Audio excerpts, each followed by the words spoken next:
ఆధ్యాత్మికవేత్తలు మనతో పాటు ఉన్నారు. ఆ గణనాథుడికి సంబంధించిన మహిమాన్వితాలను మరిన్ని వివరాలు మనం ఆయన మాటల్లో తెలుసుకుందాం.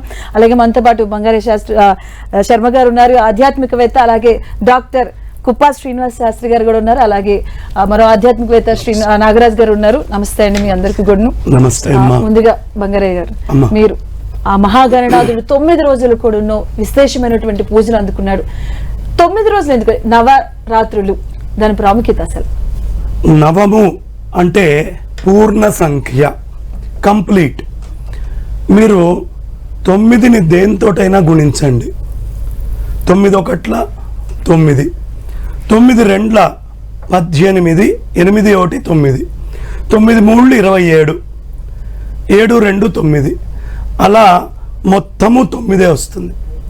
ఇంకో రహస్యము, 9తో మీరు ఏది బాగా ఎడిషన్ చేసినా 9 + 1 10, ఒకటే ఉంటుంది. 9 + 2 11, రెండే ఉంటుంది. గుణిస్తే దాని సంఖ్య, అదే కలిపితే ఏ సంఖ్య ఉందో అది అలాగే. ఇది 9 గొప్పతనం. అందుకే దీన్ని అవికారి, వికారం చెందదు అంటారు. కానీ సగుణంగా వికారము, ఇదే 0తో మీరు గుణిస్తే ఏమవుతుంది? 0 అవుతుంది. అంటే పరబ్రహ్మతత్వముగా నిర్గుణ నిరాకారం, సగుణ సాకారంగా 9. ఈ రెండు ఇవి. కాబట్టి 9కి చాలా ప్రాధాన్యత. 1 9 అని కాదు, అసలు సరి సంఖ్య, బేసి సంఖ్య. ఎప్పుడు బేసి సంఖ్యలోనే రాత్రులు లెక్క వేయాలి, సరి సంఖ్యలో రావు. కాబట్టి ఈ రాత్రి పూట పూజ అనేది చాలా ప్రధానంగా ఈ గణపతికి చేస్తారు. ఈ 9లో ఒక గొప్పతనం ఏమిటి అంటే, మహాభారత యుద్ధం తీసుకున్న 18 రోజులు, అందులో మీరు భగవద్గీత 18 అధ్యాయాలు, యుద్ధం చేసింది 18 రోజులు. అలాగే దీనిని రాసినటువంటి గణపతి, రాసినవాడు గణపతి, వ్యాసుల వారు చెప్తే.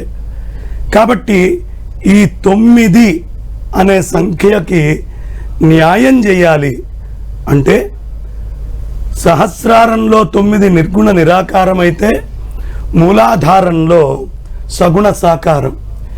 ఈ రెండు అభేదము అని చెప్పాలంటే గణపతి పూజతోటి మొదలుపెట్టి గణపతితో ముగించాలి. అందుకని ఈ 9 పూర్ణత్వం, శూన్యము నుంచి 9 దాకా. అందుకని 9 తీసుకొని చేస్తారమ్మా. 9కి అంత విశేషం. అండ్ అలాగే శ్రీనివాస్ గారు, మీరు కూడా ఇప్పుడు మన గణపతిని చాలా చోట్ల విష్ణువుతో కూడా మనకి శుక్లాం భరధరం విష్ణుని కూడా విష్ణు కూడా రావడం జరిగింది. సో అలా ఎందుకు వస్తుంది, దానికి ఉన్నటువంటి సంబంధం ఏంటంటే? మంచి ప్రశ్న వేశారమ్మా. గణపతి సర్వవ్యాపకమైనటువంటి తత్వము యొక్క ఒక రూపం. ఇప్పుడు కాంతి సర్వత్రా ఉన్నది. అయితే మనకి ఎక్కువ కాంతి కావాలి, కాంతి ఉన్నది అని తెలియాలంటే ఒక బల్బు రూపంలో పెట్టుకుని దానికి స్విచ్ ఆన్ చేసుకుంటే బల్బులోంచి కాంతి వస్తూ ఉంటుంది. అంటే సర్వవ్యాపకమైన కాంతిని మన కోసము దాన్ని ఒక రూపాన్ని పెట్టుకోవాలి, దాన్ని వాడుకోవాలి, దానివల్ల ప్రయోజనం పొందాలి అంటే ఆ కాంతిని ఒక బల్బు రూపంలో మనం దాన్ని పొందుతూ ఉన్నాం, ప్రయోజనాన్ని పొందుతూ ఉన్నాం. అలాగనే విష్ణు అంటే కూడాను వ్యాపకత్వాత్ విష్ణు, వ్యాప్నోతీత్ విష్ణు, పరమాత్మ ఆమ్ని ప్రెజెంట్, ఎవర్ ఎగ్జిస్టెంట్, నిత్య విభు అని మనకి భగవద్గీతలు, ఉపనిషత్తులు, వేదములన్నీ చెప్తూ ఉన్నాయి. అయితే సర్వత్రా ఇప్పుడు గాలి ఉన్నది, ఆకాశం ఇక్కడంతా ఉన్నది, మనం చూడగలమా? చూడలేం కదా. కాబట్టి గాలిని ఫ్యాను ద్వారా పొందుతూ ఉన్నాం. ఈ విధముగా ఆ పరమాత్మని ఆరాధించాలంటే ఎలాగూ అనేటప్పటికీ ఆ సర్వవ్యాపకమైన విష్ణు తత్వమే అది గణపతి రూపంగా మారింది. అయితే విష్ణువు గణపతి అంటే ఆ సర్వవ్యాపకమైన విష్ణుతత్వమే గణపతి రూపంగా మారింది అనడానికి గుర్తు ఏమిటి, సాక్ష్యం ఏమిటి అంటే గణపతి అనేటువంటి పేరే ఈ ప్రపంచమంతా కూడా 84 లక్షల జీవరాశులు. అంటే ఒక్కొక్క జీవరాశిలోంచి కూడాను ఒక్కొక్క అనేక విధములుగా ఉంటుంది. దాన్ని సంఖ్య పరంగా చూసినట్లయితే గణములుగా విభాగించి మనుషులంతా ఒక గణము, పక్షులంతా ఒక గణము, సరీసృపములంతా ఒక గణము అని. వీటన్నిటికీ అధిపతి ఎవరు? పరమాత్మయే కదా. కాబట్టి సర్వ జీవ గణములకు, సర్వ ప్రాణి గణములకు, సర్వ చైతన్య జడ అంటే ప్రాణి ఉన్న living and non living being అన్నీ కూడా అనేక సమూహాల రూపంలో ఉన్నాయి. వీటన్నిటినీ గణములు అంటారు. ఈ అన్నిటికీ పతి ఎవరు, గతి ఎవరు? ఆ విష్ణువు, పరమాత్మ, సర్వవ్యాపకం. విష్ణువు అంటే మళ్ళీ మనం శంఖచక్రాలు ధరించిన విష్ణువుగా భావించకూడదు. ఇవన్నీ కూడా సింబాలిక్గా చెప్పేటువంటి పదములు. అంటే పదం చిన్నదైనా ఎంతో గొప్ప అర్థాన్ని, భావాన్ని, గంభీరమైనటువంటి విషయాన్ని దాచుకున్నటువంటివి అనమాట. కాబట్టి ఆ పదం చెప్పగానే ఆ తత్వం మనకు అనుభూతి కావాలి. అందుకోసము ఆ విష్ణుతత్వమే గణపతి అనే నామధేయాన్ని ధరించి ఆబాల గోపాలము, సామాన్యుల దగ్గర నుంచి అసామాన్యుల వరకు, పామరుల దగ్గర నుంచి పండితుల వరకు, ధనవంతులు, బీదవాళ్ళు, సర్వులు కూడా, స్త్రీలు, బాలురు, పురుషులు అందరూ కూడా ఆరాధించి ఆ పరమాత్మ యొక్క తత్వాన్ని, అనుగ్రహాన్ని పొందటం కోసమే ఆయన గణపతి రూపంలో అవతరించాడు. కానీ మనకి బొజ్జ, తొండము ఇవన్నీ ఉన్నాయి, కనిపిస్తున్నాయి. ఇంతేనా, ఇదేనా, ఈ తొండం ఏమిటి, ఈ బొజ్జ ఏమిటి, మళ్ళీ మనకి సందేహం కలుగుతుంది. ఈ బొజ్జ, ఈ బ్రహ్మాండం అంతా కూడా, ఈ బ్రహ్మాండము ఆయనే, బ్రహ్మాండము లోపల ఉన్నటువంటి సర్వ పదార్థములు ఆయనే. ఆ విషయం చెప్పడం కోసం అందరిలాగా కాకుండా పెద్ద బొజ్జని ధరించాడు. అది చూడండి, ఒక గోళాకారంలో, బ్రహ్మాండ గోళాకారంలో ఉంటుంది. ఈ విధముగా అందుకని ఆ శుక్లాంబరధరం విష్ణుం శశివర్ణం చతుర్భుజం, తొండము పెద్ద బొజ్జ కలిగినటువంటి ఆయన విష్ణువే. అంటే అర్థం ఏమిటంటే ఈయన ఆ తత్వము యొక్క ప్రతినిధి అని చెప్పటం కోసం ఆయన్ని విష్ణువు అని భావిస్తున్నాం. సాధారణమైన గణపతి కాదు, సర్వవ్యాపకమైన పరమాత్మ తత్వమే గణపతి తత్వము అనేటువంటి విషయాన్ని అది బోధిస్తూ ఉన్నది. అదమ్మా విషయం. అలాగే నాగరాజ్ గారు, పూజా విధానంలో ఎంత ప్రాముఖ్యత ఉందో నిమజ్జనానికి కూడా అంతే. సో నిమజ్జనం రోజు ఎటువంటి పాటించాలి అంటారు? అసలు తిరిగి గంగమ్మ వడికే ఎందుకు చేరుకోవాలి? నీటిలోనే ఎందుకు మనం నిమజ్జనాన్ని? ఇప్పుడు గణపతిని వారు చెప్పినట్టుగా వ్యాపించి ఉన్నటువంటి ఒక శక్తిని, అంటే ఎనర్జీని ఒక రూపంలో తయారు చేసి, ఎందుకంటే మనం మనుషులం కాబట్టి మనకు ఒక రూపం కావాలి. అవ్యక్తంగా ఉన్నటువంటి శక్తిని ఒక రూపంలోకి నిక్షిప్తం చేసుకొని దాన్ని తిరిగి మరలా, గంగ అంటే నీరు, ఈ నీరు ఈ సృష్టికి ముందే ఉంది. అందుకనే నాసదేయ సూక్తంలో కూడా, ఋగ్వేదంలో ముందు నీటి మీద ఉన్నటువంటి ఒక శక్తి ఏదైతే ఉందో అందులో నుంచి సృష్టి జరిగిందని చెప్తారు. ఆ నీరు అనేటువంటిది ఆది కాలం నుంచి ఉన్నది. అంటే ఈ విశ్వంలో నిద్రాణమై ఉన్నటువంటి సృష్టి మొదలవ్వక ముందు నుంచే ఆ నీరు దాగి ఉన్నది. దాంట్లోకి ఈ శక్తి ప్రవేశిస్తుంది.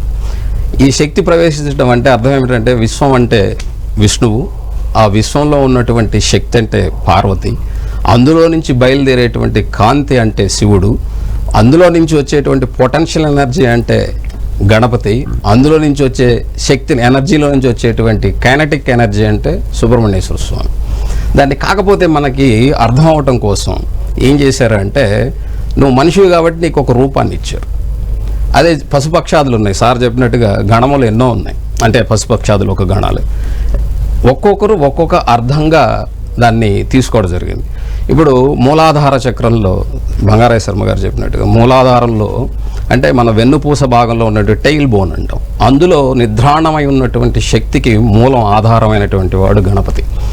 ఈ గణపతి అందులో నుంచి అంచెలంచెలుగా కుండలిని శక్తిని ఓపెన్ చేసుకుంటే సహస్రారానికి చేరుతుంది. ఇది అందరూ చేయటం సాధ్యం కాదు. పతంజలి మహర్షి యోగాలో అంటే కుండలిని శక్తిని ఏ విధంగా చెప్పినప్పటికీ కూడా అందరికీ సాధ్యం కాదు. అందువల్ల ఏం చేస్తారంటే, ఈ విధంగా ఈ ప్రకృతిని ఆరాధిస్తూ ప్రకృతిలో ఉన్నటువంటి తత్వాన్ని అందరికీ అర్థమయ్యేలా చెప్పాలి అంటే నువ్వు మనిషివి కాబట్టి నీకు మనిషి రూపంలో లేదా ఒక ఆకారంలో చెప్పాలి. వారు చెప్పినట్టుగా ఈ బ్రహ్మాండాన్ని బొజ్జలో నింపుకొని, బ్రహ్మాండం ఎలా ఉంటుందని ఎవరికి తెలియదు. అండము అంటే అది ఒక గుండ్రంగా ఉండేటువంటి ఇదిగానే చెప్తాం. బ్రహ్మాండంలో ఉండేటువంటి సర్వశక్తులను కూడా మనం చూసే దృష్టితో నువ్వు ఏ విధంగా అర్థం చేసుకుంటే, మన ఋషులు ఏ విధంగా అర్థం చేసుకుంటే ఆ విధంగా అది మనకి చెప్పడం జరిగింది. ఈ కాలానికి అమ్మవారిని ఆది పరాశక్తి అంటాం. అంటే వీటన్ని ఇప్పుడు మనం చూసేటువంటి శక్తులన్నిటికీ కూడా విద్యుత్ ఒక శక్తి, అలాగే గురుత్వాకర్షణ ఒక శక్తి, వీటన్నిటికీ మూలం ఆది పరాశక్తి. అంటే వీటన్నిటికంటే కూడా ఒక వేరే ఏదో ఉందన్నమాట. అది ఏంటిదంటే మొదటి నుంచి ఉన్నది అన్నది. ఆది అంటే అది మొదటి నుంచి ఉన్నదని. ఆ మొదటి శక్తి ఎక్కడ ఉన్నది అంటే దాన్ని మనం పుట్టుక ఎక్కడ జరుగుతుందో అది అమ్మగా మనం చూస్తాం. సో పుట్టినటువంటి చోటికి మళ్ళీ తిరిగి మనం చేరిపోతాం. ఇప్పుడు ఈ భూమి మీద నుంచి పుట్టి మళ్ళీ తిరిగి మనం భూమి మీదకి చేరినట్టుగా ఆయన మహాగణపతి ఎవరి యొక్క స్పర్శ చేత పుట్టలేదు. మనకి ఇచ్చినటువంటి కథల్లో కానీ ఎక్కడైనా సరే అమ్మవారి యొక్క నులుగు పిండితో ఆయన్ని ఒక ప్రతిమను చేసి ప్రాణప్రతిష్ఠ చేసింది అని చెప్తారు. అంటే అణువుల సముదాయంతో జన్మించినటువంటి వాడు. అంటే మనందరం అణువులతో పుట్టాం, కానీ మన స్పర్శ వల్ల మనం పుట్టాం, కానీ ఆయన స్పర్శతో పుట్టలేదు. సో నీరు చాలా పవిత్రమైనదిగా చెప్తాం. నీటికి అంటు అనేది ఉండదన్నమాట. సో పవిత్రంగా మళ్ళీ తీసుకెళ్ళి ఆయన్ని అక్కడే చేరుస్తాం.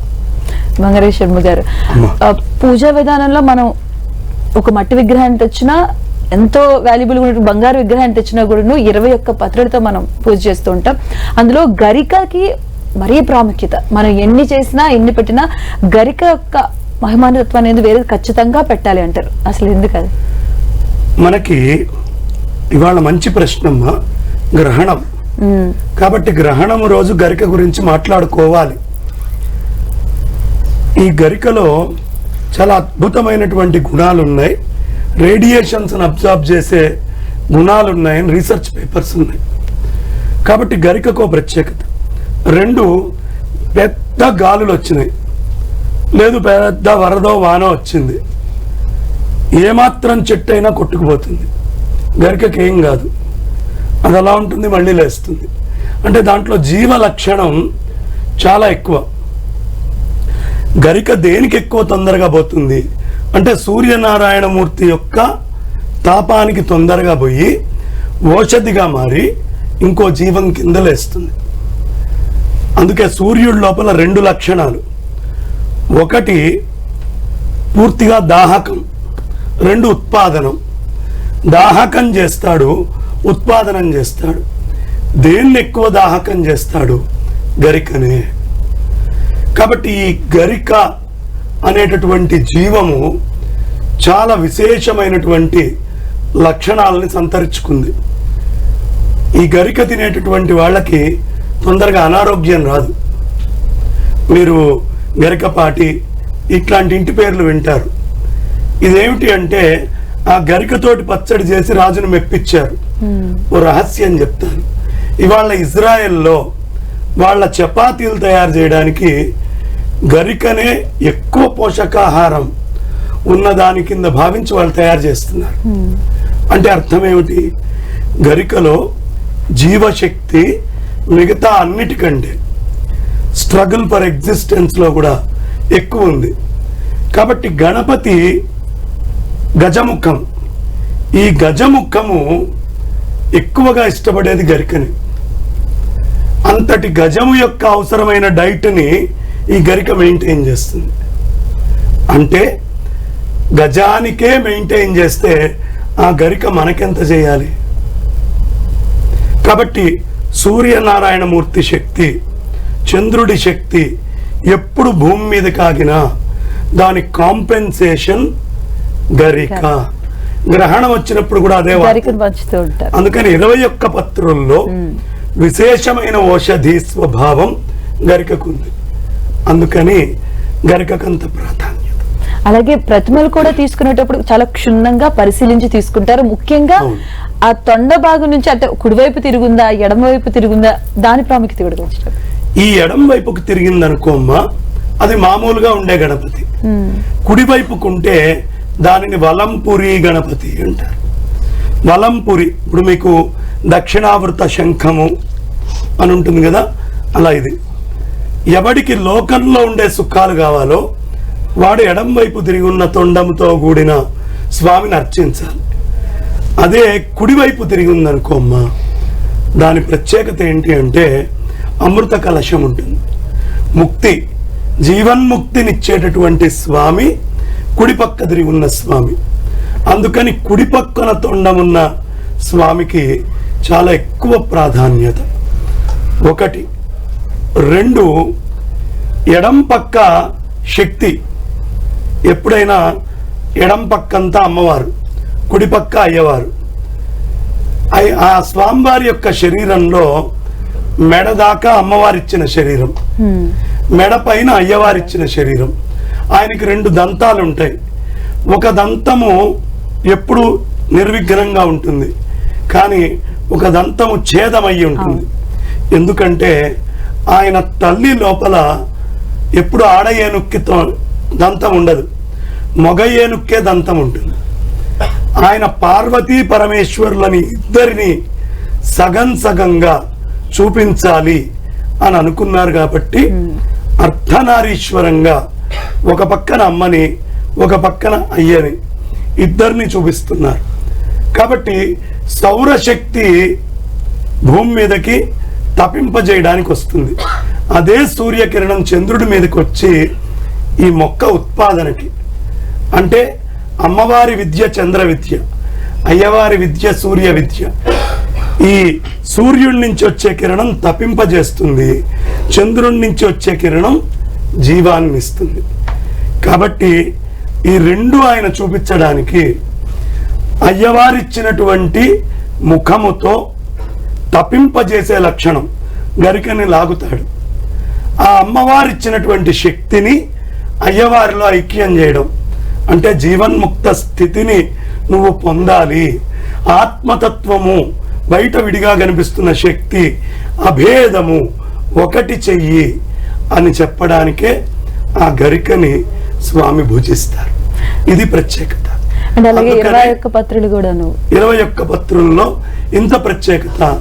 అది ఎడం పక్క తిరిగి ఉన్నప్పుడు తొండము అమ్మవారి యొక్క శక్తి స్వరూపం, కుడి పక్క తిరిగితే అదే ఆత్మతత్వం.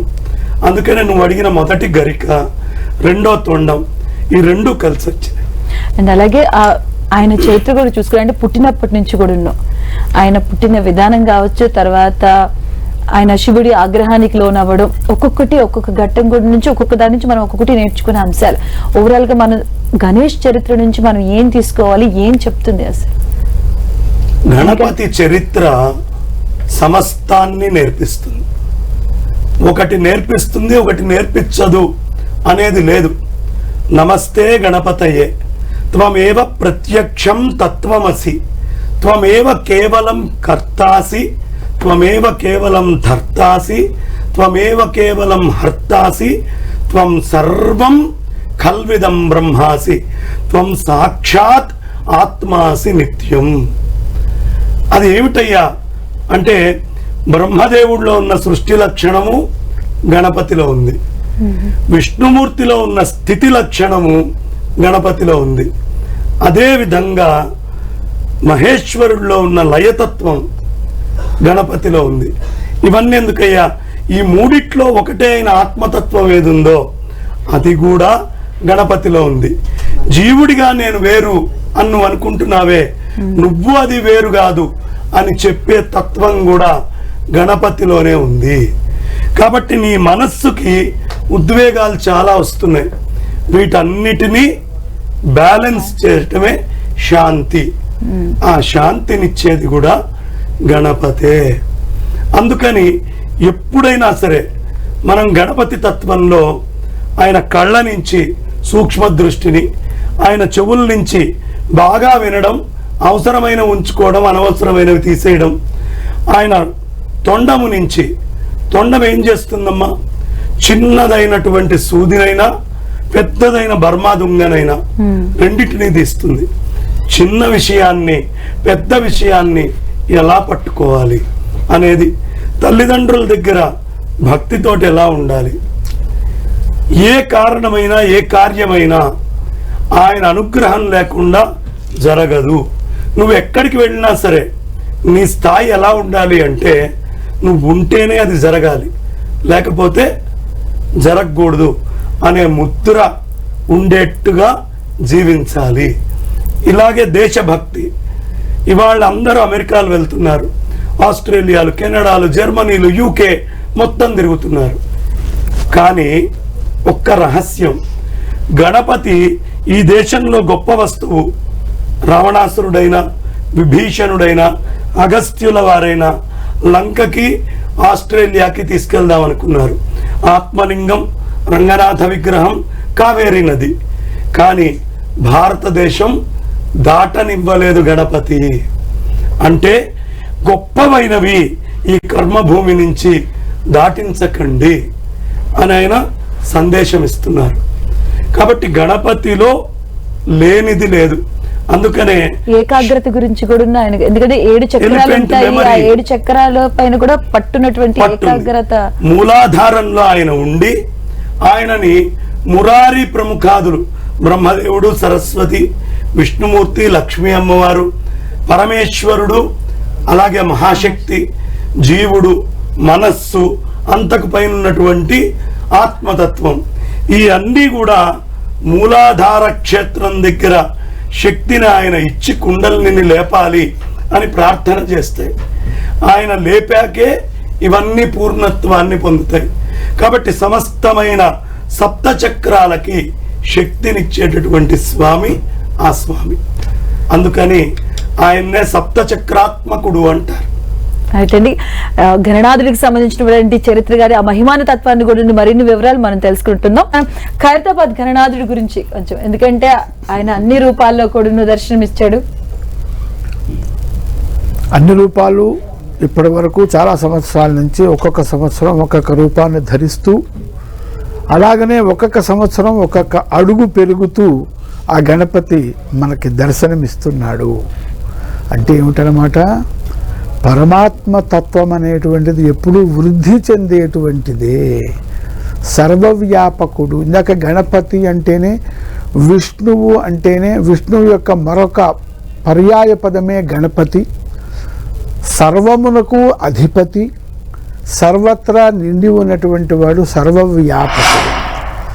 ఈ ప్రత్యేకంగా ఖైరతాబాదు గణపతిని, ఆ ఉత్సవాలను చేసేటువంటి నిర్వాహకులలో ఆ గణపతి యందు గల భక్తి చేత వాళ్ళకి ఆ యొక్క పరమాత్మ తత్వాన్ని ప్రజలందరికీ కూడా ప్రతి సంవత్సరము కూడా అది పెరిగేటువంటిది, వృద్ధి చెందేటువంటిది. ఆ గణపతిని దర్శించుకున్నా, నమస్కారం చేసుకున్నా, యథాశక్తిగా ఆయన్ని పూజించినా, ఉపాసన చేసినా, ఆ చేసినటువంటి వారి భక్తులందరికీ కూడా వృద్ధియే తప్ప క్షయం అనేది ఉండదు అనేటువంటిది మరి వాళ్ళలో ఆ గణపతి తత్వం ప్రవేశించి, ఆ గణపతి యొక్క తత్వాన్ని ప్రతి సంవత్సరం కూడా ఎత్తైన గణపతిని, వివిధ రూపాలు కలిగినటువంటి గణపతిని, ఎందుకంటే ప్రపంచంలో ఉన్న సర్వ రూపములు ఆయనే, పశుపక్ష్యాదులు ఆయనే, 84 లక్షల జీవరాశులలో కనిపిస్తున్నటువంటి ఆ రూపంలో కనిపిస్తున్నటువంటి పరమాత్మ ఆయనే. ఎందుకంటే ఒకే శక్తి అనేక రూపాలను ధరిస్తూ ఉంటుంది అని విజ్ఞాన శాస్త్రం కూడా చెప్తూ ఉన్నది. శక్తి పదార్థంగా మారుతుంది, పదార్థము మరలా శక్తిగా మారుతుంది. కాబట్టి ఇది ఈ సృష్టిలోని పరమ రహస్యము. అట్లాగనే కంప్యూటర్ తత్వంలో కూడా 0 1 0 1 0 1 అంటే మార్పు అన్నమాట. కాబట్టి ఇదంతా కూడా అసలు తత్వం అంతా కూడా అతి సూక్ష్మమైనటువంటిది, అతి తేలికైనటువంటిది అనేటువంటి విషయాన్ని అద్భుతంగా వాళ్ళు ఖైరతాబాదు గణపతి ఉత్సవ నిర్వాహకులు ఆ విధంగా మరి ఆ గణపతి తత్వాన్ని ప్రచారం చేస్తూ ఉన్నారు. అంతేకాకుండా త్వం జ్ఞానమయో విజ్ఞానమయోసి సర్వం జగదిదం త్వత్తో జాయతే అని ఆ విధంగా గణపతి చతుర్వ శీర్షోపనిషత్తు మొదలైనటువంటి ఆ 4 వేదములు కూడా గణపతి తత్వాన్ని అద్భుతంగా వర్ణిస్తూ ఉన్నాయి. ఆయనని పూజించిన వారిని ఆయన రక్షిస్తాడు, జ్ఞానాన్ని అనుగ్రహిస్తాడు, ధన సంపదలను ఇస్తాడు, పుత్ర పౌత్రాది సౌభాగ్యములను ఇస్తాడు, అధికారాన్ని కూడా ఇస్తాడు, విజ్ఞానాన్ని కూడా ఇస్తాడు, కవిత్వ రచనా శక్తిని కూడా ఇస్తాడు, లలిత కళలన్నిటినీ కూడా ఇస్తాడు. గణపతి అత్యద్భుతంగా నాట్యం చేస్తాడు. నాట్య గణపతి బొమ్మని ఇంట్లో పెట్టుకుంటే సర్వ శుభాలు కూడా కలుగుతాయి. వ్యాస మహర్షి చెప్పినటువంటి 18 పురాణములను కూడా అందులోని సారాంశాన్ని గ్రహించి చెరుకు గడలో నుంచి చెరుకు రసం తీసేటువంటి ఆ యంత్రము ఆ సారభూతమైనటువంటి రసాన్ని గ్రహీతలకి అందించినట్లుగా వ్యాస మహర్షి యొక్క సర్వవాంగ్మయముకు ద్రష్ట స్రష్ట వ్యాస మహర్షి, అదంతా కూడా సారాంశభూతంగా అందించినటువంటి వాడు గణపతి. ఆ విధంగా జ్ఞానప్రదాత గణపతి. కాబట్టి గణపతి తత్వాన్ని అనేక మంది అనేక రకములుగా రూపములలో ఉపాసన చేస్తూ ఉన్నారు. ఒక అద్భుతమైన శ్లోకం చెప్తాను. అత్యద్భుతమైనటువంటి ఈ ఒక్క శ్లోకము కూడా గణపతి తత్వాన్ని మనకి వర్ణిస్తూ ఉన్నది. శ్రీకాంతో మాతులో యస్య జనని సర్వమంగళ జనకః శంకరో దేవః తం వందే కుంజరాననం. గణపతి మట్టి గణపతి, ప్లాస్టర్ ఆఫ్ ప్యారిస్తో రకరకాలుగా ఉన్నాడు గణపతి అని మనము ఒక కన్ఫ్యూజన్ కావద్దు. అసలు గణపతి తత్వం ఏమిటి అంటే అన్నీ ఆయనే, అన్నిట్లోనూ ఆయన ఉన్నాడు. ఒక చెట్టు అనేది ఉన్నదండి. ఆ చెట్టు తీసుకున్నట్లయితే ఓకే, ఇది ఒక చెట్టు. స్థూల దృష్టితో చూస్తే ఒక వృక్షము. కొంచెం జాగ్రత్తగా సూక్ష్మంగా పరిశీలన చేస్తే చెట్టుకు వేరు ఉన్నది, కాండం ఉన్నది, కొమ్మలు ఉన్నాయి, ఆకులు ఉన్నాయి, పువ్వులు ఉన్నాయి, మొగ్గలు ఉన్నాయి, ఫలములు కూడా ఉన్నాయి. ఇంత విశేషం. అట్లాగనే ఈ గణపతి తత్వాన్ని మనం చూసిన కొద్దీ, ఆలోచించున్న కొద్దీ, తెలుసుకున్న కొద్దీ మరి ఆ గణపతి తత్వం మనకు అద్భుతంగా కనిపిస్తూ ఉంటుంది. ముఖ్యంగా ఖైరతాబాదు అలాంటి ఆ గణపతి ఉపాసన భారతదేశం అంతటా కూడా, విదేశములలో కూడా గణపతి ఉపాసన చేస్తున్నారని తెలుస్తుంది. వాళ్ళకి తెలిసిన విధానంలో గణపతిని ఉపాసన చేసి ఆ తత్వాన్ని గ్రహిస్తున్నారు. గణపతి యొక్క మరి ఆశీర్వాదములను పొందుతూ ఉన్నారు. ముక్కోటి దేవతల ఆదిదేవుడు కూడా గణపతిగా మనం త్వమేవ ప్రత్యక్షం తత్వమసి అని గణపతి అథర్వ శీర్షోపనిషత్తు చెప్తూ ఉన్నది. నమస్తే గణపతయే త్వమేవ ప్రత్యక్షం తత్వమసి. అంతేకాదు త్వం భూమిరాపో నలో నిలో నభః, పంచభూతాత్మకుడివి నీవే, సర్వదేవతల యొక్క సమాహారము నీవే. ఇందాక నేను చెప్పిన శ్రీకాంతః మాతులో యస్య, మేనమామ పోలిక మేనలుడికి వస్తూ ఉంది అంటారు ఒక నానుడి కదా. అలాగనే శ్రీకాంతః విష్ణుమూర్తి, సృష్టికర్త అంటే పాలకుడు, అందరినీ కూడా పోషించేటువంటి వాడు. లక్ష్మీదేవి ఆయన యొక్క ధర్మపత్ని, భూదేవి మరొక ధర్మపత్ని. అందరికీ ఆశ్రయాన్ని, అందరం కూడా ఎటువంటి వాళ్ళమైనా సరే సర్వ ప్రాణులు, సకల జీవులు భూమి మీద నివసిస్తున్నాము మనమందరం కూడా. కాబట్టి ఆశ్రయాన్ని ఇచ్చినటువంటి వాడు, ఒక ఇల్లిచ్చి సుఖంగా జీవించడానికి ధనాన్ని కూడా ఇచ్చాడు ఆయన. అటువంటి వాని యొక్క శ్రీకాంతుని యొక్క విష్ణుమూర్తి యొక్క మేనల్లుడు. అంటే గణపతి ఏం చేస్తాడండి? ఆధారం లేని వాళ్ళకి ఆధారం ఇస్తాడు, ఆశ్రయం ఇస్తాడు, ఆ తర్వాత అనుగ్రహాన్ని ఇస్తాడు. అంటే అన్నీ ఇస్తాడు, ఆనందంతో సహా అన్ని సంపదలను ఇస్తాడు. అలాగనే జనని సర్వమంగళ, ఆయన యొక్క తల్లి పార్వతీదేవి. ఆవిడ యొక్క పేరేమిటి? సర్వమంగళాదేవి. అద్భుతమైనటువంటి పోతన్న గారు చెప్పారు, మింగునది విషమట, మింగెడివాడు తన విభుండట, మింగిన లోకములకు శుభమగునట, మింగెదననినా మింగుమనయ సర్వమంగళ, తన మాంగళ్యమును ఎంత మది నమ్మినదో అని. సకల సర్వులకి సర్వమంగళములను ఇచ్చేటువంటి తల్లి ఆవిడ. ఆ తల్లి యొక్క కుమారుడు. తల్లి పోలిక పుత్రులకు వస్తుంది కదా, తల్లి ప్రథమ గురువు కదా, నడకతో సహా మాటలు నేర్పించేది. కాబట్టి సర్వమంగళాదేవి యొక్క సమస్తమైనటువంటి మంగళములను, మంగళాలనిచ్చేటువంటి ఆ యొక్క స్వభావాన్ని కూడా పొందినటువంటి వాడు ఆ గణపతి. అందుకనే మంగళమూర్తి అని కూడాను ఆయన్ని ఆ హారతిలోనే ఎట్లా జయ జయ మంగళమూర్తి అని చెప్పి, అంటే మంగళ స్వరూపుడు ఆయన. అంతేకాకుండా ఇంకా అద్భుతమైనటువంటి విషయం ఏంటంటే, మరి జనక శంకరో దేవ శం కరోతి ఇది శంకర. శం అంటే సుఖము. సుఖము ఎటువంటి సుఖము? మీకు ఒక వస్తువు మీద సుఖము, నాకు ఇంకొక వస్తువు అంటే సుఖము. కానీ ఈయన సర్వులకి ఎవరెవరికి ఎటువంటి పదార్థం వల్ల ఎలా ఉంటే సుఖం కలుగుతుందో అలా సప్లై చేసేటువంటి వాడు, అందించేటువంటి వాడు, అనుగ్రహించేటువంటి వాడు శంకరుడు. అసలు లోకం మొత్తాన్ని కూడా నేను రక్షిస్తాను, లోకానికి కలిగేటువంటి ఆపదని, దుఃఖాన్ని పోగొట్టి లోకాన్ని రక్షిస్తాను అని ఆయన చెప్పకనే చెప్పాడు. పెద్దలు మాటల కంటే చేసి చూపిస్తారు. అమృతం కోసం దేవతలు, రాక్షసులు అంటే సింబాలిక్గా సర్వులు కూడా అమృతం కావాలని ప్రయత్నం చేస్తూ ఉంటే తానొకటి తెలిస్తే దైవం ఒకటి తెలుస్తుంది.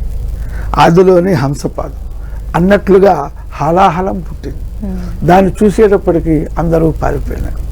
ఆ శంకరుడు అక్కడు సర్వ జగత పితరవు వందే మాత పార్వతీ పరమేశ్వరు. ఆదిదేవుడు జగన్మాత పితరులు కనుక పిల్లల్ని, ఈ ప్రపంచమంతా వాళ్ళ యొక్క సంతానం కనుక పిల్లల్ని రక్షించుకోవటంలో ముందుంటారు కనుక తల్లిదండ్రులు ఆ యొక్క హాలాహలాన్ని ఆయన స్వీకరించాడు. దానివల్ల దేవతలకి రాక్షసులకి కూడా సుఖం కలిగింది, అమృతం వచ్చింది. ముందు వాళ్ళు రక్షింపబడ్డారు హాలాహలం వల్ల కదా. ఆ తర్వాత వచ్చిన వస్తువులని మరి హాలాహలను తీసుకున్నా కదా, మిగతావి నాకే కావాలని ఆయన అడగలేదు. మిగతావి ఎవరికి కావాల్సిన వాళ్ళని తీసుకొని ఇచ్చాడు. అటువంటి వాడు శంకరుడు, నిరాడంబరుడు, అటువంటి యొక్క ఆయన యొక్క కుమారుడు. అందుకనే ఈయనకి పెద్ద పెద్ద నగలు కావక్కర్లా. బొంబాయి లాంటి చోట్ల బంగారం వజ్రాలతో కూడినటువంటివి ఇస్తారు. సామాన్యుడైనటువంటి వ్యక్తి 4 ఆకులు పత్రి తీసుకొచ్చి పూజిస్తాడు. వారిని వీరిని కూడా సమానంగా అనుగ్రహిస్తాడు. ఎందుకని? శంకరుని యొక్క పుత్రుడు గనక. అటువంటి కుంజరాననం అంటే ఒక సింబాలిక్గా చెప్తారు. ఇటువంటివన్నీ కూడా ఈ వేదంలో, శాస్త్రంలో ఈ దేవుళ్ళ పేర్లు కానీ కొన్ని టెక్నికల్ వర్డ్స్ సింబాలిక్గా చెప్తారు. ఏంటంటే కుంజరహ అంటే ఏనుగు, అంటే జంతువులలో ఎక్కువ, ఇప్పుడు డైనోసార్స్ గతించిపోయిన దానికి తీసుకోవద్దు. ఎట్ ప్రజెంట్లో ఎక్కువ శరీరాకృతి పెద్దదానికి గుర్తు ఏనుగు. అంటే ఏమిటనమాట, నేను అందరికంటే పెద్దవాణ్ణి. ఏనుగు పరమ సాత్వికమైనది. అంతకంటే చిన్న పరిమాణంలో ఉన్న పులులు, సింహాలు ఉన్నాయి. అవి కొంచెం భయంకరమైనవి, ఇతరులను పీడించేటువంటివి, క్రూరమైనవి. ఏనుగు క్రూరమైనది కాదు, సాత్వికం, శాకాహారి. కాబట్టి నేను సాత్వికుణ్ణి, అందరినీ రక్షిస్తాను అని తత్వం చెప్పడం కోసమే కుంజరానన ఏనుగు స్వరూపాన్ని ధరించినటువంటి వాడు. అందువల్ల సర్వులకి కూడా ఆ దగ్గరైనటువంటి వాడు ఆ విఘ్నేశ్వరుడు. ఈ నవరాత్రులలో విఘ్నేశ్వరుని పూజించి ఆయన అనుగ్రహాన్ని మనం అందరం కూడా పొందుతున్నాము. రైట్, థ్యాంక్ యూ గురుగారు. ఎందుకంటే ఆ మహిమాన్ తత్వాన్ని కూడా వివరించారు నాగరాజు గారు, అలాగే శాస్త్రి గారు. థ్యాంక్ యూ సో మచ్ అండి మా స్టూడియోకి ఇచ్చేసినందుకు. సో ఆ గణనాథుడి యొక్క, ఆ లంబోదరుడి యొక్క మహత్వాన్ని కూడా వివరించారు, వివరించే ప్రయత్నం కూడా చేశారు. ఇక చూద్దాం, ఆ ఖైరతాబాద్ మహాగణపతి యొక్క దానికి సంబంధించి కూడా నిమజ్జనం కూడా పూర్తయింది.